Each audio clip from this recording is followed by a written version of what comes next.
Bueno, Philip, te agradezco mucho por este tiempo que nos das para poder compartir con la audiencia tu historia y sobre todo no solo de parte del emprendimiento, sino también tu vida personal, o cómo combinas esas dos vías, que es un poco lo que a mí me llamó la atención. Y te quería hacer una pregunta para iniciar, y es, yo me recuerdo hace algún tiempo, y corregime si estoy equivocado, pero cuando yo vi tu LinkedIn por primera vez, veía Philip Wilson y ponías Purpose Driven. Eso sí era así, ¿verdad? Tenías alguno Purpose Driven. Y dije, pues chicas, ¿qué significa eso? Y lo primero que quería preguntarte es, ¿por qué pusiste eso? ¿Por qué Purpose Driven?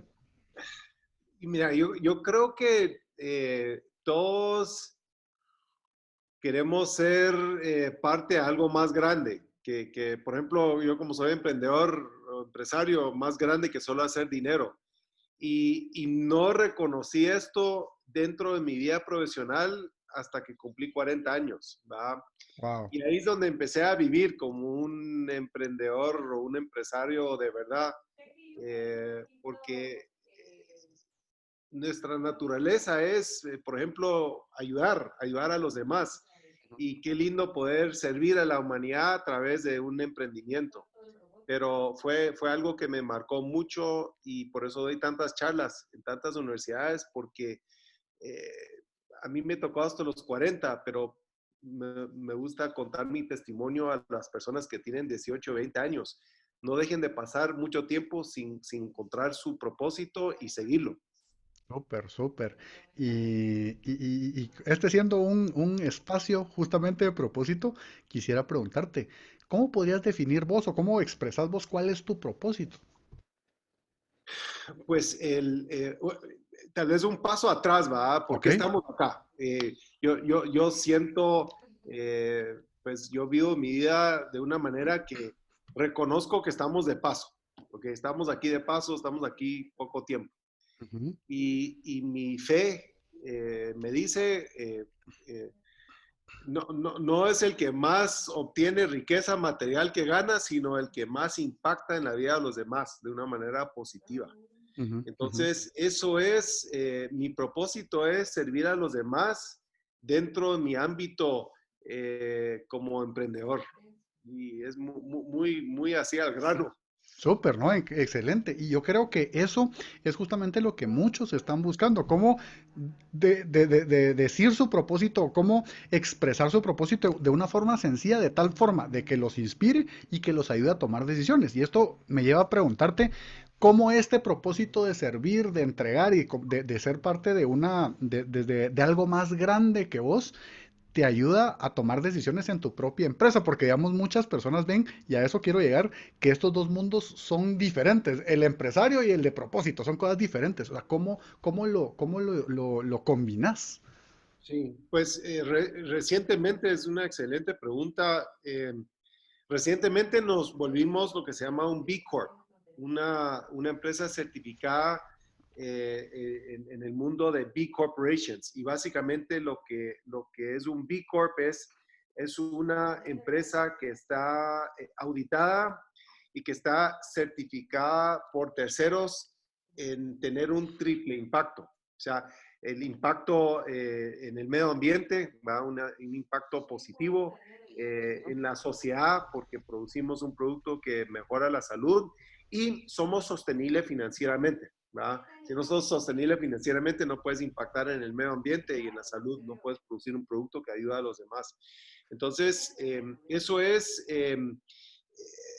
y algo interesante, ¿va? Esa es la manera que una empresa puede servir a los demás a través del giro negocio. No es tener una empresa y de ahí con la utilidad de ser una fundación, sino dentro de la actividad de la empresa, nosotros impactamos de una manera positiva a través de nuestro producto en mejorar la salud de la gente y a través de cómo producimos de una manera muy limpia.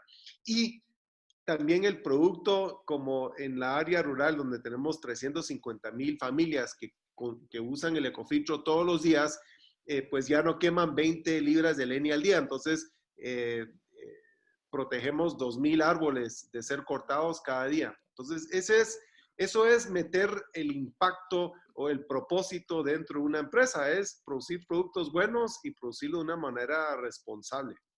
Súper, y eso, fíjate que me hace mucho sentido. Yo trabajo con muchos emprendedores y justamente tienen como esa intención. Hay empresarios que dicen, bueno, ahora ya tengo rentable mi organización, ahora puedo hacer una, digamos, como un apéndice de la empresa que me permita llevar algún impacto, ¿verdad? Pero esto, como decís, no, pues, no solo puede, sino debe de ser producto de lo mismo. Y aquí te quiero hacer la siguiente pregunta, porque hay un mito también allá afuera dentro de los emprendedores. Y es que dicen, no, es que los temas sociales realmente no son rentables. O sea, yo no puedo sacar dinero de esto. Más bien, tengo que hacer otra actividad para hacer dinero y después yo puedo hacer mis donaciones o qué sé yo. ¿Qué les podrías decir al respecto? Que eso es un ejemplo de ello. Pues mira, los estudios, y quiero hablar de un libro que me impactó muchísimo, se llama Capitalismo Consciente. Fue escrito por el fundador de Whole Foods, los Ujú, ujú. supermercados. eh, pues ahorita lo compró Amazon, pero es de los supermercados más exitosos de Estados Unidos ¿Cómo no? y Inglaterra. En la parte de atrás, en los apéndices, ahí sacan estudios donde confirman que las empresas que meten ese propósito, ese triple impacto dentro del ADN de la empresa son más rentables financieramente. Ujú, O sea, ujú. si ves las acciones, muchos son empresas públicas, si ves las acciones en un periodo de 10 o 20 años, las que son tradicionales y que solo se enfocan en temas financieros y con productos que no son amigables al medio ambiente y no tratan bien a su gente, esas acciones no les va tan bien como los que tienen propósito. Entonces hay un argumento muy claro y hay muchos estudios que lo confirman, que si haces las cosas bien financieramente te va a ir mejor. Entonces así contestaría eso, pero tiene que ser auténtico, ¿verdad? Tienes que tener ese propósito dentro del ADN de la empresa. No puede ser hacer, tratar de aparentar que estás haciendo el bien donde realmente no lo estás haciendo, porque si no, no funciona. Y Cofritro es una empresa muy exitosa, cabalmente porque creo que lo tenemos en el ADN y pues el líder tiene que ser auténtico y realmente tiene que creer en que es mejor ser una empresa de impacto que solo hacer dinero. Seguro. Yo mismo leí y también admiro muchísimo el trabajo que ha hecho John Mackey, que el autor de este libro, Capitalismo Consciente, en el tema, porque ha formado prácticamente un movimiento a nivel mundial donde quiere llevar estas ideas y te digo, yo me gustaría ser parte, ¿va? Y este podcast es un granito de arena para contribuir a eso también, para que la gente se dé cuenta que viviendo con propósito puede tener impacto, incluyendo financiero. Sin embargo, leyendo digamos, puedes leer el apéndice. Yo recomiendo muchísimo este libro. De hecho, acabo de hacer un review del libro para mi canal de podcast y hablo constantemente de ello. Pero hay algunos escépticos y me topo con gente que dice, no, no, eso no es cierto, yo no creo. Esto, saber de dónde se sacaron los datos, o la gente realmente como que no le ve. Ahora, yo te quisiera preguntar, ¿por qué pasa este fenómeno? Y desde tu perspectiva, desde tu experiencia en Cofiltro, ¿por qué viviendo con propósito o por qué haciendo las cosas con propósito dentro de la organización estás incluso maximizando tu probabilidad de tener ingresos y rentabilidad, pues, ¿verdad? Mira, lo que pasa, y lo es y la ventaja que tiene una empresa como Ecofiltro ante una empresa tradicional. Atraes mejor capital humano, ¿verdad? Porque Ujú, la gente quiere ser parte de algo más grande que solo una empresa que hace dinero. Entonces, tenés una ventaja de poder escoger entre 100 personas, personas claves ujú, en ujú, mercadeo, en producción, ujú, etcétera. ¿Okay? Esa es una ventaja grande.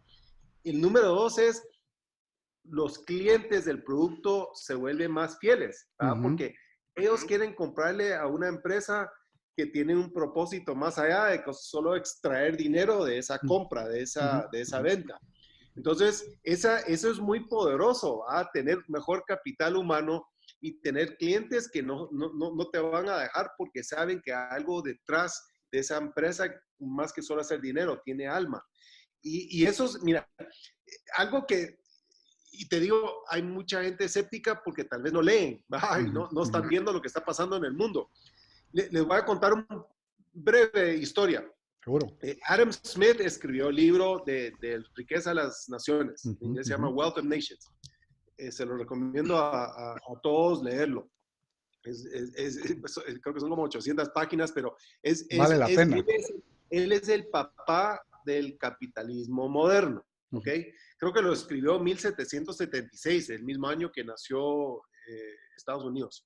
ujú, ujú, Él siempre, si ves cómo él escribía sobre el capitalismo, hablaba mucho de la protección del cliente, ¿verdad? ujú, ujú, Que las empresas estaban para servir a los clientes, ¿verdad? Y nunca se tenía que abusar del cliente. Esa es la filosofía de Adam Smith, que es la persona que escribió sobre el capitalismo. ujú, ujú, ¿Qué pasa en 1970? Milton Friedman escribe un artículo donde dice, no, no, no, no, no. El único propósito de la empresa es hacer dinero. ¿Va? Lo único que tiene que preocuparse, la única eh, caridad que tiene que ser la empresa es de hacer dinero. ujú. ¿Qué pasó? ¿Qué pasó? Y le voy a decir, comparemos las empresas de 1950 con los del 2020. Hace 50, 70 años una empresa duraba 60, 70 años en promedio. Hoy en día dura menos de 20 años. Antes un presidente ganaba, en 1950 ganaba 30 veces más que el sueldo promedio de la empresa. Hoy Ujú, gana 250 más. Y lo que pasó es que este Milton Friedman dijo, mira, ustedes se tienen que enfocar en solo hacer dinero. Y lo que pasó es que acortó la vida de las empresas porque se tomaron decisiones que tal vez eran buenas para la acción en los siguientes 3 meses, pero que iba destruyendo la empresa a largo plazo. Y ahí es donde uno dice, bueno, ya se aplicó por muchos años esa filosofía de solo hacer dinero y la conclusión era que empezó a matar muchas empresas, ujú, ¿verdad? Como por ejemplo los bancos que empezaban a vender préstamos a clientes en Estados Unidos para levantar el dinero del trimestre, pero hundía el banco y le daban un producto que era desastroso para los clientes. Entonces, hay que leer la historia para ver qué es el impacto de las empresas que solo se enfocan en lo financiero y descuidan realmente proteger a los consumidores con buenos productos, hacerlo de una manera responsable. Eh, Ahí está, pues uno no puede argumentar como dicen los americanos, you can't argue against the facts, ¿verdad? Esas son la ujú. realidad de lo que pasó. Sí, los datos son los datos y los hechos y la evidencia está ahí. Me parece genial. Incluso tu respuesta cuando decís que la gente lea, invitarlos a que investiguen, porque muchas veces, incluso cuando de forma visceral estamos en contra de algo, no tenemos argumentos como concretos para argumentar o contraargumentar lo que podría ser un debate bastante constructivo. Entonces, cuando la gente se pone muy polarizada o visceral en algunos puntos, no está viendo esos facts o esos hechos concretos, ¿verdad? Eh, que le va a permitir ver una realidad distinta. Y ahí me llama la atención algo que mencionabas y que está bien relacionado con el libro de Capitalismo Consciente. Decías, tenés capital humano. Y me imagino que ese capital humano, digamos, no solo es bueno, sino está como comprometido, ¿verdad? Que lo contaba John Mackey cuando él tuvo una inundación en sus inicios, ¿verdad? Una inundación en su tienda en Austin. Que lo invito a que lean la historia, me parece genial, ¿verdad? Están apasionados por hacer lo que hacen, están siendo parte de algo genial y los clientes también. Yo mismo me declaro y no por estar hablando aquí con vos, pero yo también soy cliente y por eso, digamos, aparte de que me parece un buen producto Ecofiltro y vamos a hablar un poquito más de él, pero me parece que estoy contribuyendo a una parte más grande que yo, a algo que genere impacto y eso me parece bien. Pero eso me lleva a pensar en un tema porque Ecofiltro no solo piensa en los clientes digamos, y en los empleados. John Mackey en su libro dice ganancia a la sexta potencia, ¿verdad? Win a la sexta potencia, ¿verdad? Que decía, hay que generar en cada transacción ganancia a los empleados, a los clientes, a los accionistas, a los proveedores, al medio ambiente y a la comunidad. Entonces quisiera preguntarte cómo integras a esos otros stakeholders, porque digamos, ya me mencionaste los clientes y los empleados, pero también están proveedores, está la comunidad, está el medio ambiente, que muchos a veces se olvidan del medio ambiente y dicen, bueno, aquí tiene que haber un costo y el costo lo tiene que pagar el planeta, ¿verdad? ¿Cómo lo integras y cómo es eso en Ecofiltro? Tomemos el caso de proveedores, ¿ok? A veces hay esa mentalidad que es cortaplacista, de voy a ver cómo extraer lo más posible de mi proveedor, ¿va? Voy a explotarlo lo más posible para que gane lo menos posible. Y eso lo que estás haciendo es estás debilitando el proveedor Seguro. y puedes al final darle un producto a los clientes que no sea el óptimo, que no sea mejor para el cliente. Entonces, tomando eso y nosotros lo tratamos de ver con todos los proveedores, los integramos de nuestra operación. Primero les hablamos del propósito, por esto existe Ecofiltro, por estos propósitos nobles. Les contamos de la causa justa y de ahí decimos, mira, ¿cómo podemos trabajar juntos para asegurar que se cumpla esa misión? Uh -huh. Entonces, estableces mucha amistad a través de darles toda la información y ser muy abiertos, ¿verdad? Como tú sabes, has llegado a la fábrica, pues Uh nosotros -huh, uh -huh. contamos todo y tratamos de que los proveedores estén muy empapados y que ellos estén de acuerdo de ser parte de nuestra misión, ¿verdad?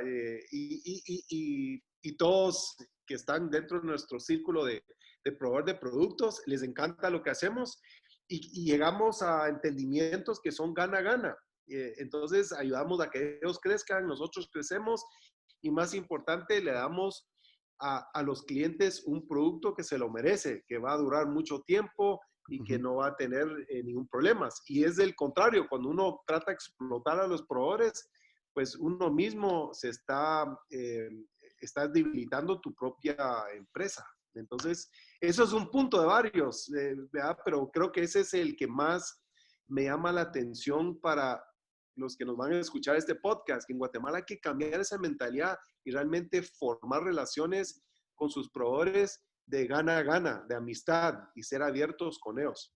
Seguro, yo creo que esto se alinea muchísimo con, digamos, ese cambio de era que teníamos, ¿verdad? Esta mentalidad de Milton Friedman.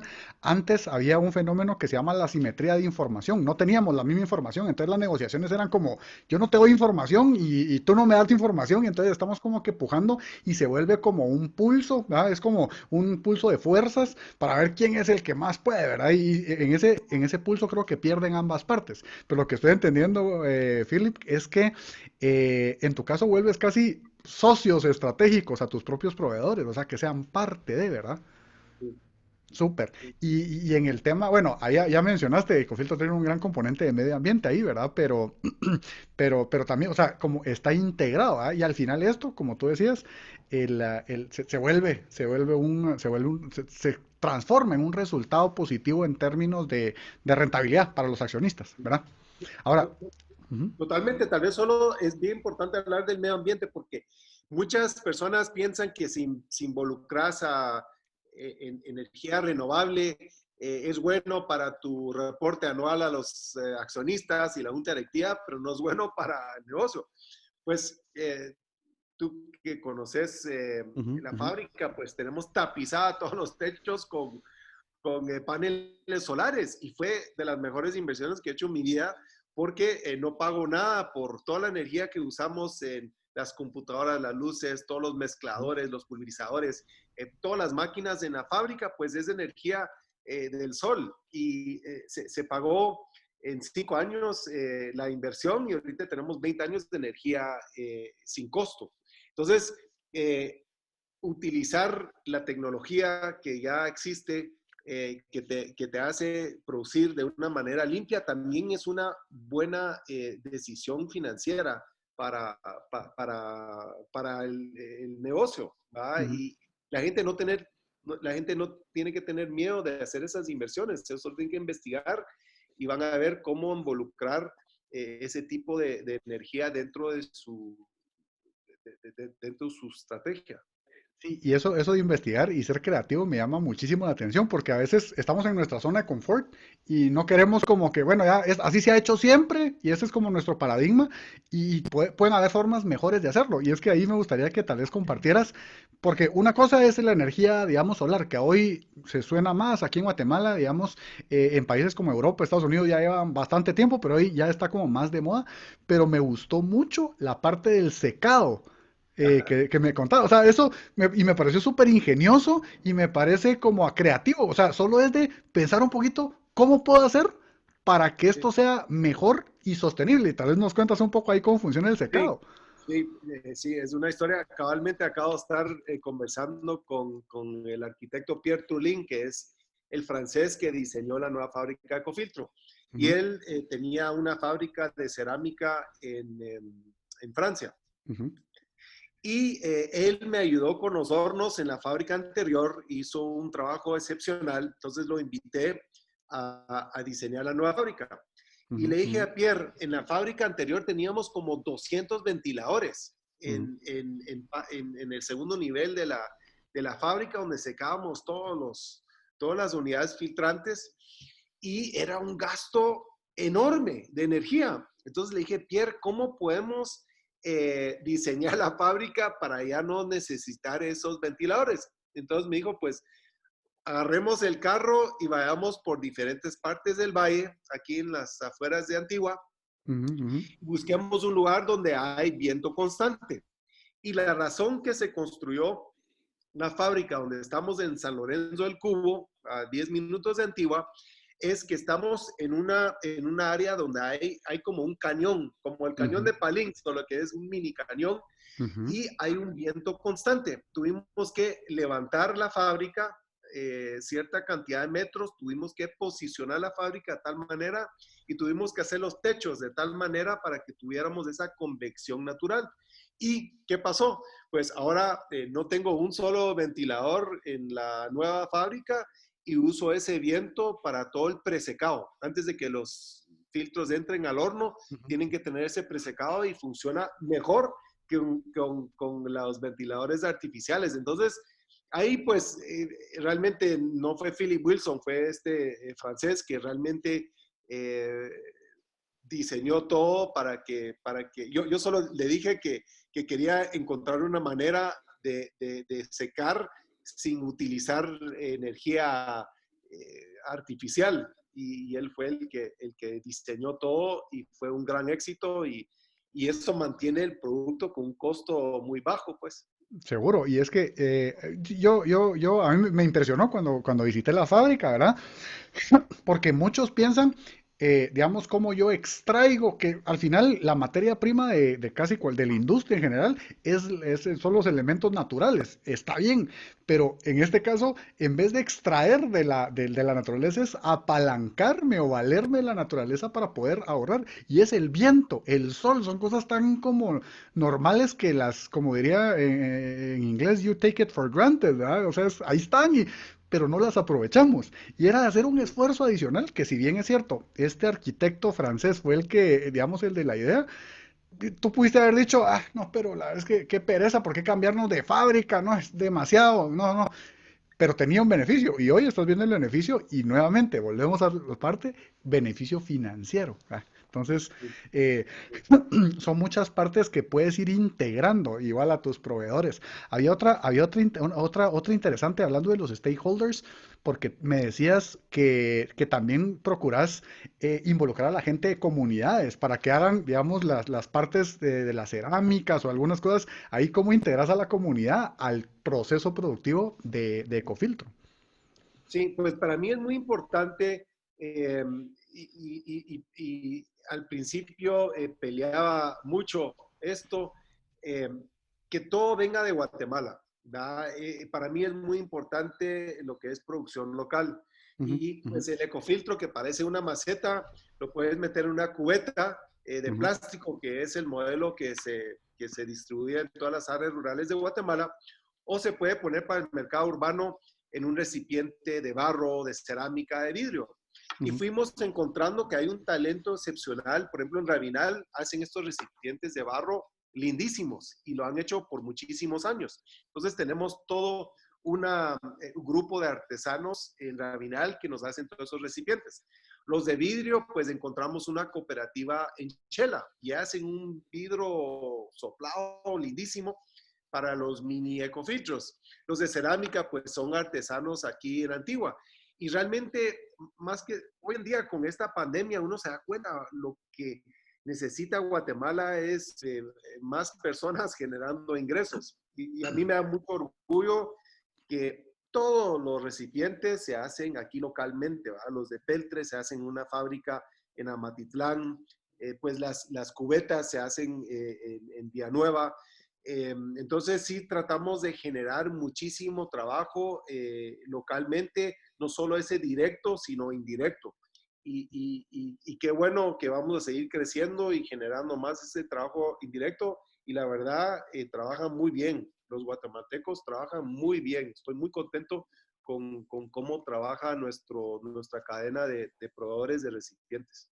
Súper, me encanta, me encanta escucharlo porque a veces nos creemos esa historia de que nadie es profeta en su tierra y queremos ir a buscar extranjeros o que yo no digo que esté mal, pero digamos, queremos el mejor proveedor del mundo para tal cosa cuando a veces aquí a la vuelta o digamos, tu vecino puede ser, ¿verdad? Ese es el que te puede dar un mejor servicio y estás como fortaleciendo como comunidad a la cadena económica, en este caso del país, pero digamos, hay otras formas de ver las cosas y cómo ayudar a las demás personas a crecer, ¿verdad? Esa integración de los proveedores de lo que de la que hablabas. Quisiera regresar un poco al tema y me mencionabas hace un rato que digamos, el momento en el que te diste cuenta fue ya como después, o sea, ya, y entiendo, y tal vez me cuentas un poco la historia, ya habías sido emprendedor, ya tenías algunos emprendimientos, cuando finalmente te diste cuenta de ese propósito que finalmente te dio como la chispa. ¿Cómo te diste cuenta? ¿Cómo fue ese proceso de darte cuenta? Pues mira, realmente fue hasta que cumplí 40 años.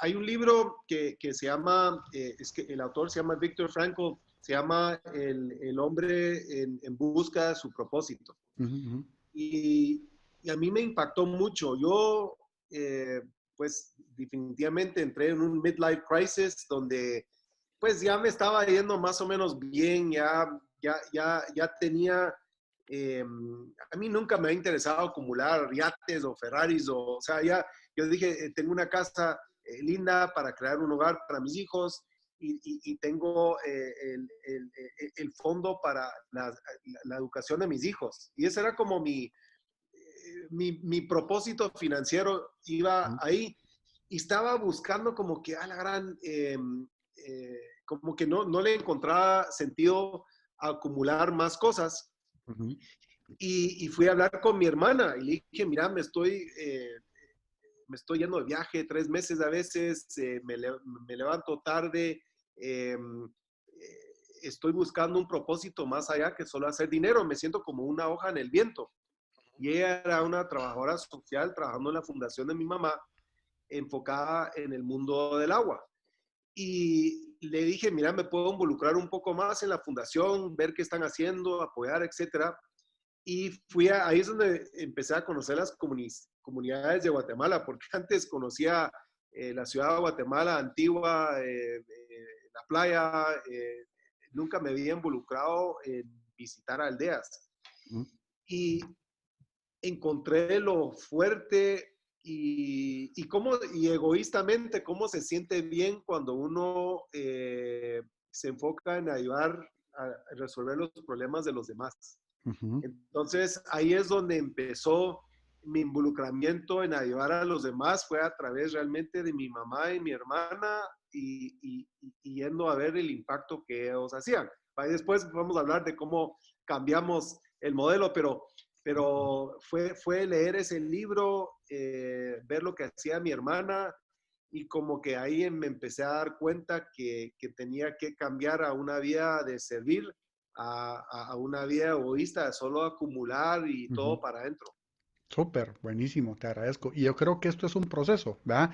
Más que una epifanía que un día te levantas, es como un proceso. Bueno, creo que un punto de inflexión me parece importante mencionarlo y para mí también me cambió la vida ese libro de Viktor Frankl, ¿verdad?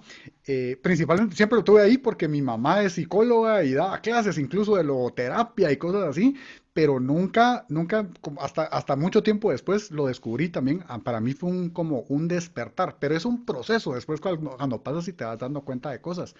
Eh, ¿Qué te diste cuenta? ¿Qué te diste cuenta en el ámbito de lo social? O sea, digamos, porque lo social tiene pues digamos, una intención noble de servir y todo, pero ¿qué estaba haciendo falta en lo social? ¿Ah? ¿De qué te diste cuenta? Y que ahí tal vez tu contribución fue donde vino a cambiar la mentalidad. Pues lo que vi es que las fundaciones y ONGs Ujú, se miden mucho por intenciones, ¿va? No ujú, por resultados, que es lo que uno como empresario, pues en mi vida de empresario tradicional, pues los resultados es la manera que te medís al final de cada mes. ujú, ujú, Pero los ONGs y fundaciones, ¿va? Tenían la intención de hacer esto y la intención de hacer lo otro, pero los resultados eran muy pobres. ujú, Y las fundaciones también en países como Guatemala, ¿va? Ven a los pobres como objetos de lástima. Eh, lo que hacen muchas veces crean dependencia en las fundaciones y los ONGs y dependen de donaciones. Entonces, como dependen de donaciones, nunca pueden escalar e impactar mucho. ujú, Entonces, ujú, ahí es donde yo dije, bueno, y ese era el problema de nuestra fundación, ¿va? Estábamos, mi hermana inteligentemente enfocó a la fundación en llevar agua potable a estas comunidades, pero estábamos llegando a 2,000 familias al año en un país donde hay 1 millón de familias en agua potable. O sea, ujú. era absurdo pensar que íbamos a resolver este desafío en menos de 500 años. Entonces, ahí es donde yo dije, bueno, ¿qué pasa? Hipótesis, ¿qué pasa si empezamos a ver a los más pobres como clientes potenciales? ¿Qué pasa si hacemos un modelo híbrido donde todos tomamos agua, familias urbanas, familias rurales? ¿Qué pasa si yo hago un ecofiltro super cool, lo vendo con un buen margen y regreso a esas comunidades rurales y mantengo un precio tan bajo que Ujú, cualquiera lo pueda comprar? Eso fue mi hipótesis. ¿Qué pasa? ¿Va? En lugar de dependencia en donaciones, vamos a tener una estrategia transaccional, vamos a regresarle la dignidad a los pobres, le vamos a dar la oportunidad de ellos con su dinero, no tienen mucho, pero tienen suficiente para invertir en su salud.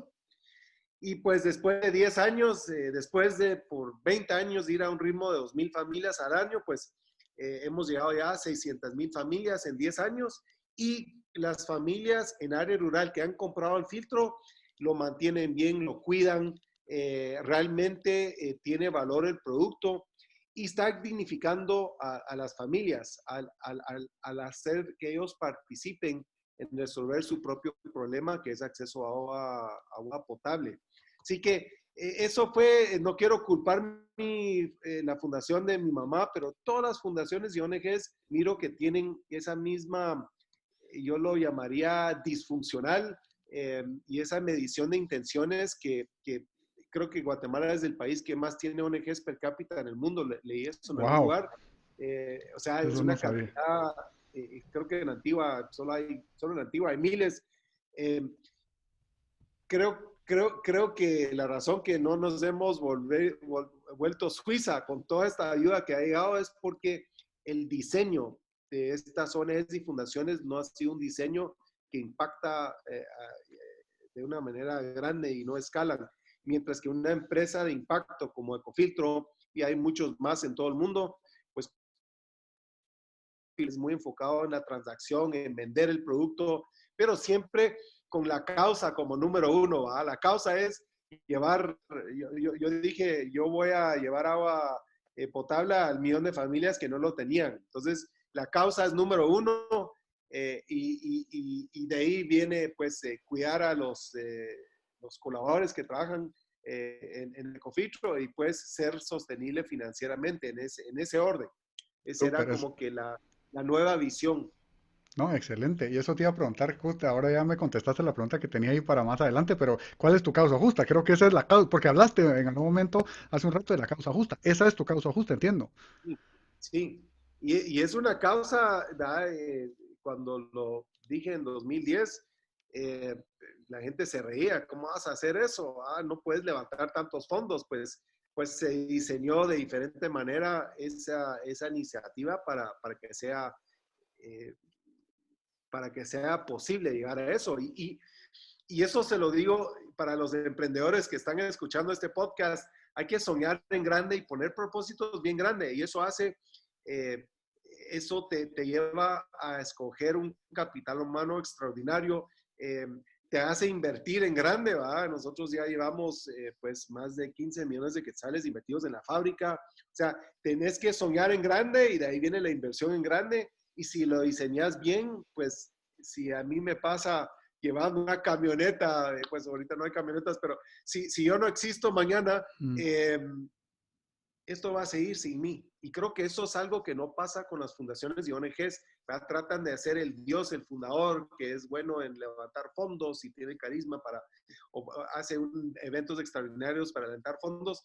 Pues eso creo que es un diseño incorrecto. Mientras que si un emprendimiento de impacto bien diseñado vive mucho más que el que lo fundó. Y creo que de eso se trata. Si realmente el problema, la causa es lo número uno, pues es más importante que la persona que lo fundó. seguro, y es que me mencionaste un par de cositas ahí de lo que, o sea, y creo que también la invitación es a las ONGs, o sea, a que cambien la mentalidad de cómo medir el impacto, que esa era una de las cosas, ¿verdad? Medir el impacto y poderse enfocar en eso. De hecho, eso me recuerda a mí, a un colega coach canadiense que se dedica a ayudar a empresas non-profits, que serían como ONGs, digamos, para ayudarlos a que midan su impacto, ¿verdad? De una forma muy concreta, porque creo que eso cambiaría mucho el tema. Y en eso, en esa misma línea de ideas, Philip, decís que querés llegar a 1 millón de personas, ¿verdad? Y no sé si te puedo preguntar cómo vas en esa medición ahora. Pues, mira, ahorita vamos en área rural, vamos a 350,000 familias Wow, rurales. O sea wow. que todavía me falta. 2025 es la meta para llegar al millón. Hemos hecho, uno cuando es emprendedor, especialmente en este ámbito, en área rural, todo el tiempo tenés que ser flexible e ir cambiando. Y un error muy grande, yo creo que el error más grande que hice desde el inicio y que por eso no puedo decir, mira, Herbert, así llegamos al millón Ujú, eh, en el 2020. Nosotros, yo, ¿va? Como líder de la organización, y yo fui el culpable acá, yo sabía que teníamos que poner el precio del filtro a un nivel que se pagaba en 3 meses o ujú, menos versus leña para hervir agua. O sea, la ujú, gente ujú, en área rural, en Huehue, en Escuina, etcétera, ellos gastaban como 90 a 100 quetzales en leña para, bueno, 250 quetzales. Lo más importante es el pricing, el precio, mantenerlo bien bajo, que se pague en 3 meses o menos, y así vamos a convertir lo que antes eran beneficiarios de una fundación en clientes de un emprendimiento de impacto. ujú, ujú. Nunca, y aquí está el error que yo hice, nunca me enfoqué en la apariencia del recipiente. Ujú, Siempre ujú. una cubeta como de pintura fea, blanca, eh, y, y, y me di cuenta hace 2 años que si mantenés un precio muy accesible, pero haces el producto atractivo, aspiracional, le pones color, le pones bases, lo haces algo que a alguien en área rural le va a gustar enseñar el producto, eh, vas a vender mucho más. Y cabalmente, hicimos ese producto aspiracional en el 2018, lo pusimos a 350 quetzales, ¿va? Ujú, ujú. Un poquito más, 20% más caro que el más barato. ¿Y qué pasó? Duplicamos la venta. El 95% de las familias en rural querían ese producto que igual tenía un precio muy atractivo, pero era un producto atractivo, una buena presencia, era aspiracional. Y eso, si lo hubiera hecho en el 2010, estaríamos hablando de cómo llegamos al millón y cómo vamos a llegar al resto de esas poblaciones en Perú, en Ecuador, etcétera. Y pues ya lo corregí, pero eso es muy importante. Si alguien quiere resolver un problema a escala grande en este mercado de la base de la pirámide, que sea un precio muy atractivo, ¿va? Ujú. Que la propuesta de valor sea que se pague muy rápido y que sea un producto con buena apariencia, que sea aspiracional. Súper. Y yo creo que la vida es un constante consecución de procesos de aprendizaje y eso es lo que te pasa, ¿verdad? Es aprender y ejecutar en ciclos bastante cortos para poder implementar eso, aquello que se aprendió, ¿verdad? Más allá de solo tener conocimiento, sino cómo lo llevas a la práctica. Me parece genial tocar ese tema porque es uno de los aspectos de la vida que para mí también son muy importantes, es cómo aprendemos las personas, ¿verdad? Más allá de solo tener un conocimiento, sino cómo lo aplicamos. Y creo que todos tenemos un ciclo de aprendizaje que muchas veces desaprovechamos, ¿verdad? Y eso también me lleva, solo aquí saqué unos datos ahí del libro de Capitalismo Consciente, ¿verdad?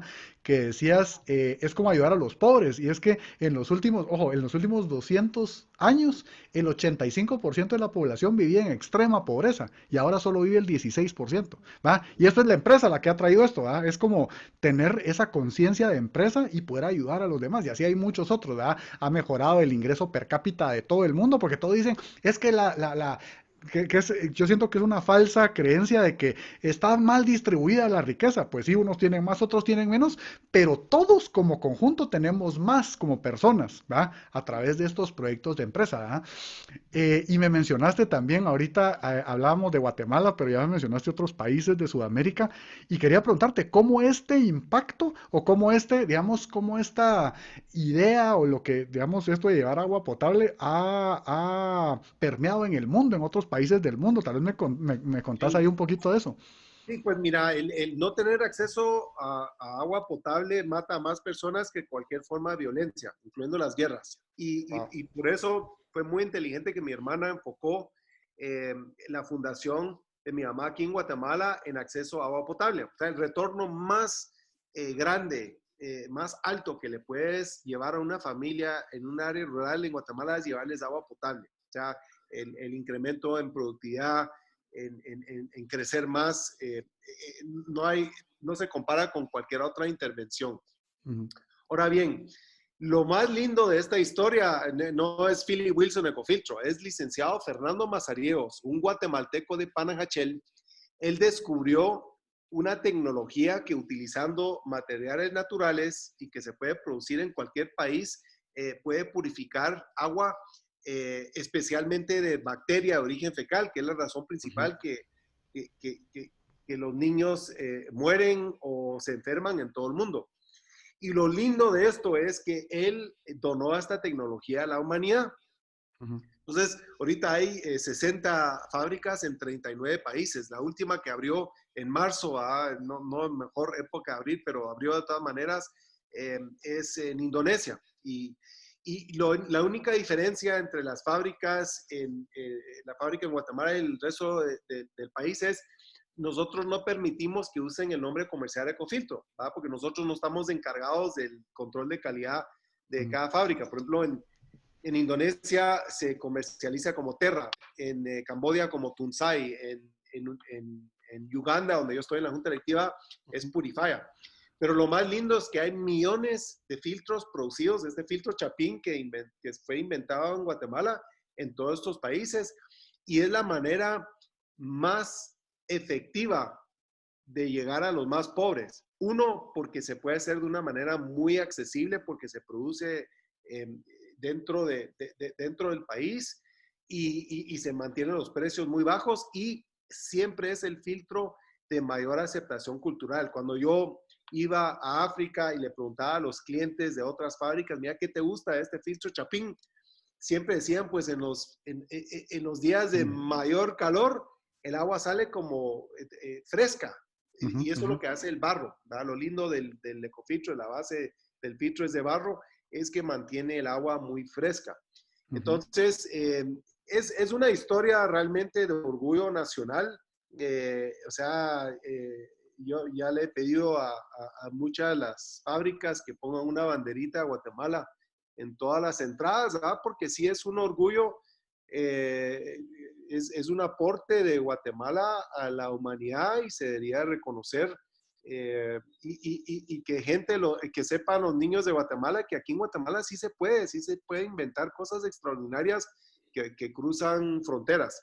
En Ecofiltros estamos en 9 países, ¿va? Que es todo Centroamérica, México, Perú y ahorita estamos en España también. Y ahí sí sale de Antigua Guatemala el producto, pero tenemos una visión de que en México haya una fábrica, en Perú haya otra fábrica, porque sí debería haber fábricas en lugares estratégicos para mantener esos precios accesibles para la parte social de estas empresas, que es lo más importante para mí. Súper. Y bueno, y entiendo, por lo que estoy entendiendo, con las otras, digamos que no, no comercializa Ecofiltro, pero que si tienen como la tecnología, ustedes también colaboran, digamos, Sí, tienen algún tipo de colaboración. Pues me decías que estabas en Uganda, en la junta directiva, y sí, ¿verdad? Como que sí. comparten información, que ese es otro mito también que tiene algunos empresarios. No, tenemos que tener como el secreto de nuestra, esto no lo tiene que tener nadie, ¿verdad? Es como colaborar y compartir, o sea, Sí, mira, lo que tenemos, yo soy parte del Foro Económico Mundial tienen una reunión anual en Davos, Suiza, y a mí me encanta ir porque hablo con todos los emprendedores de impacto del mundo. Y lo que más tenemos en común es que no queremos retener ningún secreto, sino, ujú, o sea, si tú auténticamente quieres resolver un problema social, pues que todo el mundo sepa si descubriste alguna técnica o táctica o estrategia, ujú. pues todos les gusta colaborar y creo que por eso muchos han tenido mucho éxito. Le cuento un muy buen amigo, Neto Sun, empezó D-Light, acaba de llegar a 100 millones de clientes con su, eh, es una kit solar para la base de los pirámides. Y Ujú, pues ujú. ha estado aquí en Guatemala varias veces, es un tipazo y es un ejemplo de todo el tiempo estamos colaborando, hablando de cosas que funcionan, no funcionan y creo que eso es la tendencia. Entre más tenés ese espíritu de colaboración, más bendiciones vas a tener y más vas a multiplicar tu crecimiento en lo material acá, si ese es tu deseo. ¿Verdad? Ser abierto y compartir siempre te regresa 10 veces más. Seguro. Y es esta paradoja que yo le llamo, bueno, digamos, yo la entiendo como una paradoja, que entre menos pensás en dinero, maximizas tu posibilidad de hasta hacer dinero, pues, ¿verdad? Porque es enfocarte en resolver un problema, tener impacto, hacer las cosas con ganas, con pasión, ¿verdad? Porque es lo que me contabas de de tus propios empleados, de hacer las cosas como tener buen talento, ¿verdad? Pero que estén enganchados con una causa noble y justa, ¿verdad? Entonces, yo siempre he visto Ecofiltro como un ejemplo de todo esto, desde que conocí el libro este de Capitalismo Consciente, tuve la oportunidad en algún momento de estar en una conferencia con Raj Sisodia, que es el coautor de este libro, ¿verdad? Y compartimos digamos, algunas palabras después de esa conferencia y creo que ese es un mensaje que hay que llevar al mundo, ¿verdad? Hay un mensaje que hay que llevar al mundo. Quiero ir terminando otra vez con un par de preguntas. Philip, ¿cuál es tu definición de éxito? Contribución, contribución a la sociedad, a tu hogar. Yo le voy a contar algo que hago que es muy personal, pero creo que va a ser interesante que escuchen las personas en este podcast. Yo llevo años de cuando yo abro mis ojos, hago 3 cosas. Uno, agradecimiento. Agradezco por todo lo que tengo. 2, contribución. ¿Va? ¿Cómo hoy voy a contribuir en mi hogar, con mi familia, en la empresa, a mi país, a mi comunidad? Y 3, lo bueno, enfocarse en ver lo bueno en las personas, ¿verdad? Porque a veces hay personas que son difíciles, complicadas, y si tú tratas de siempre ver lo bueno, como que disminuye lo negativo.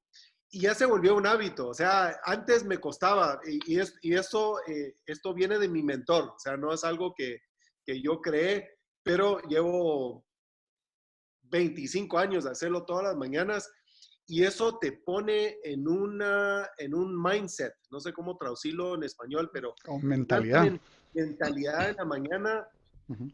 muy positivo, ¿va? O sea, gratitud, contribución, ¿va? ¿Cómo voy a contribuir en mi familia, en mi compañía, en mi comunidad, en mi país? Y lo bueno, ¿cómo voy a ver lo bueno en todas las personas con que voy a tener interacciones de ese día?